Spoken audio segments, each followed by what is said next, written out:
Every 12 hours, the FBI opens a new investigation into Chinese espionage on American soil. These are not theories. More than 2,000 cases across all 50 states document a vast, coordinated campaign.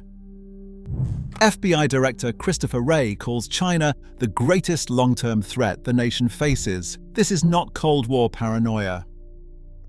The scale of covert Chinese operations in America has no precedent. From a secret police station uncovered in Manhattan to Justice Department warnings of a concerted campaign against people living here, the evidence reveals something far more organized than most Americans ever imagined. If the hunters are already walking among us, what does that mean for an open society? And how do you separate real threats from the innocent? The secret army is not coming, it is already here. FBI Director Christopher Wray sat before the Senate Judiciary Committee on September 26, 2023, and did not mince words. He warned that no country poses a broader, more severe intelligence and cyber threat to the United States than China. The numbers he cited were stark. Over 2,000 active FBI investigations are linked to Chinese espionage, reaching into all 50 states. Every 12 hours, agents launch a new China-related counterintelligence case.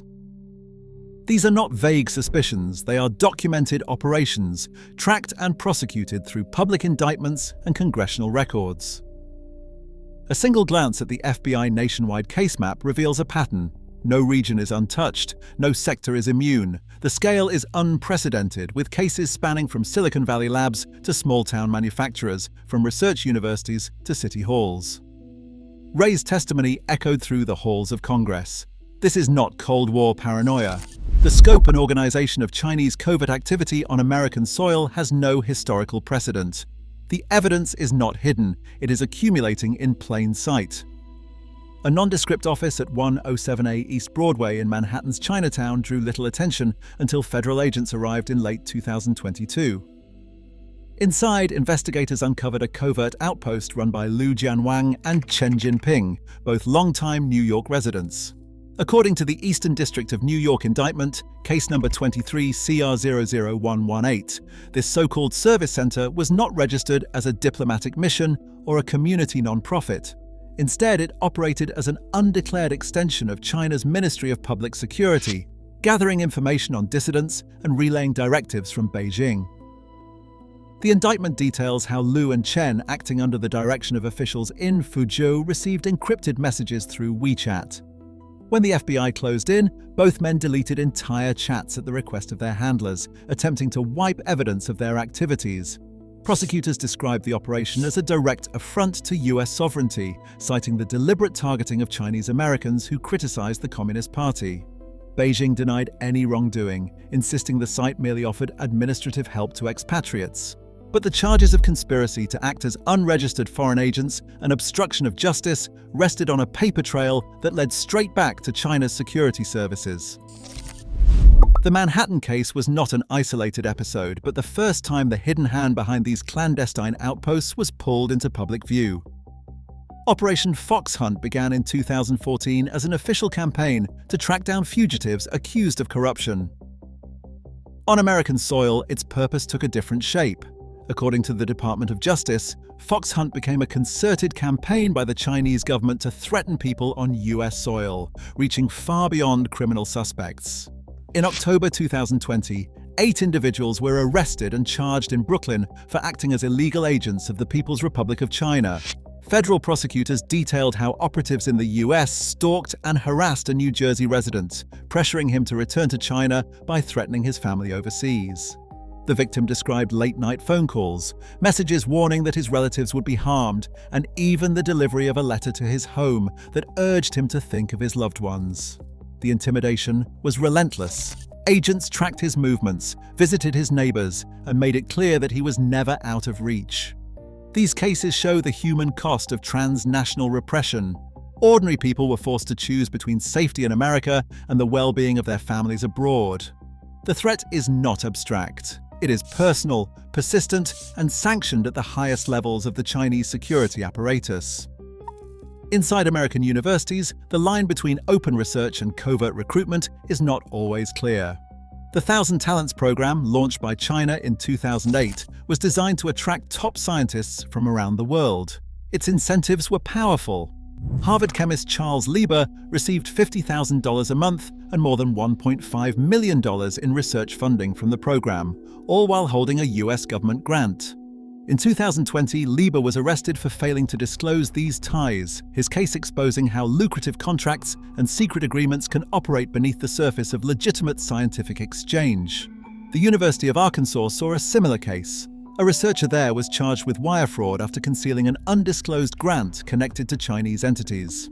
Federal dockets show that in both cases the scientists did not register their foreign affiliations, violating National Institutes of Health rules. These prosecutions are rare but highly visible, sending a chill through the academic world. More than 300,000 Chinese students are enrolled at US colleges and universities, the vast majority pursuing their studies honestly and contributing to campus life. Compliance officers face a daunting task, ensuring that every research partnership and every foreign grant meets strict federal disclosure requirements. National Institutes of Health reviews have flagged over 500 scientists for undisclosed foreign ties, with 93% linked to China. University officials describe a grey zone, consulting arrangements, dual appointments, and cultural exchanges that sometimes blur into something else. Civil rights advocates warn against sweeping suspicion, arguing that enforcement must target illicit actors, not entire communities. The challenge is real, protecting innovation without turning suspicion into stigma. The FBI estimates that the annual cost of Chinese economic espionage to the United States falls somewhere between $200 billion and $600 billion. That range is not the product of guesswork, but the result of years of tracking cases across every sector of the American economy. The damage is not theoretical. It is measured in lost jobs, vanished market share, and technology that moves from American labs to Chinese factories without ever passing through a legitimate channel. In July 2018, Apple Security flagged Xiaolang Zhang, an engineer on their self-driving car project, after noticing suspicious downloads and a sudden flight booking to China. FBI agents intercepted Zhang at the airport. In his backpack, they found circuit boards and a trove of proprietary files, trade secrets meant for a Chinese startup. Zhang pleaded guilty in 2022, admitting he intended to deliver Apple's most sensitive designs overseas. A few months later, General Electric discovered that Xiaoqing Zhang, a turbine engineer, had uploaded thousands of confidential files to his personal email. Federal prosecutors showed that Zhang was working with a Chinese company to replicate General Electric's power turbine technology. In 2020, he was convicted of conspiracy to steal trade secrets, a verdict that sent a warning through the energy sector. Agriculture has not been spared. In 2019, a former Monsanto scientist admitted in court to stealing proprietary data on crop technology, planning to transfer it to a Chinese government-backed institute. The plea agreement detailed how he uploaded files to a thumb drive just before boarding a flight to China. These cases are only the ones that made it to court. The Department of Justice reports that 80% of all economic espionage prosecutions in recent years have benefited China. The targets range from Silicon Valley to Midwest farms, from aerospace to pharmaceuticals. The scale of this theft undermines American competitiveness, erodes the return on decades of research, and leaves entire industries vulnerable to foreign control. Federal prosecutors in Brooklyn unsealed an indictment in October 2022 that accused Chinese intelligence officers of plotting to interfere in a US congressional election. The case described how operatives sought to undermine a candidate who had spoken out against Beijing, using proxies to surveil and discredit him. The Department of Justice presented evidence of encrypted communications, payments routed through intermediaries, and efforts to manipulate local networks, all orchestrated from overseas. At the same time, congressional hearings zeroed in on the risks posed by platforms like TikTok.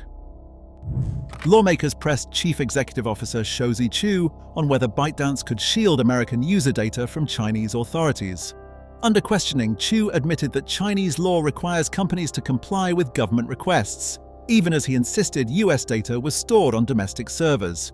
The scrutiny did not end there. FBI officials have warned American tech executives that Chinese operatives have approached them directly, offering funding or business partnerships in exchange for access or influence.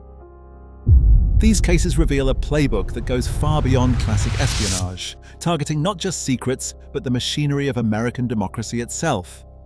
Frank Figliuzzi, who once led counterintelligence at the FBI, has called these prosecutions the tip of the iceberg. For every case that reaches a courtroom, dozens more remain sealed or are quietly dropped to protect sensitive sources and ongoing operations. William Evanina, former director of the National Counterintelligence and Security Center, has warned that the United States is outpaced by the sheer volume of Chinese operations, thousands of small, persistent efforts that overwhelm investigators. The reasons are complex: limited resources, the need to safeguard intelligence methods, and the risk of violating civil liberties if enforcement sweeps are too broad. Both former officials agree that the threat is real, but the response must be measured, boosting counterintelligence funding while upholding constitutional rights. As one of them put it, what we have uncovered is only the visible part. The real challenge lies beneath the surface. The policy imperative is clear: the secret army is not coming. It is already here. Right now, over 2,000 active China-linked cases span every state, each one grounded not in Cold War paranoia, but in FBI arrests and DOJ prosecutions. The secret army isn't coming. It is already here, already operating, already succeeding. In an open society, vigilance is the only defense.